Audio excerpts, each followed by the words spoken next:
चला या पटकन आणि बघा माझ्या माहेरचा कुळाचार। आज रामनवमी असल्यामुळे माझ्या माहेरी आरत्या असतात, त्याचीच आईची तयारी चालू होती। आता आमच्याकडे ना कणकेचे दिवे असतात, त्यासाठी आईने छान कणिक भिजवून घेतली आणि नवमी असल्यामुळे 9 दिवे।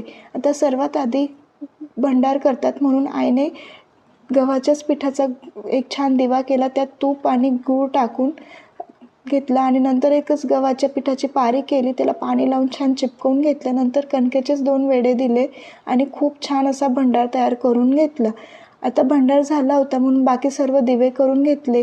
नंतर वेणी, फणी, विट्टी, दांडू, आमच्याकडे ना देवांना खेळायसाठी खेळणे करावे लागतात, म्हणूनच मम्मीने ते छान छान खेळणे तयार केले आणि बघा किती छान दिवे आणि खेळणे दिसत होते। त्यानंतर आईने ते शिजायला टाकले आणि अगदी 10 मिनिटातच ते शिजून पण झाले। आता आमच्याकडे आजच्या स्वयंपाकात होता खीर, कटाची आमटी, मस्त आईच्या हाताच्या टम्म फुगलेल्या पोळ्या आणि खूप असं छान स्वयंपाक होता आणि मी किती दिवसांनी आईच्या हाताचा पुरणाचा स्वयंपाक खाल्ला आणि बघा किती छान दिवे प्रज्वलित झाले होते। माझ्याकडून तुम्हा सर्वांना रामनवमीच्या हार्दिक शुभेच्छा आणि तुम्ही तुमच्या घरी काय केलं कमेंट करून नक्की सांगा।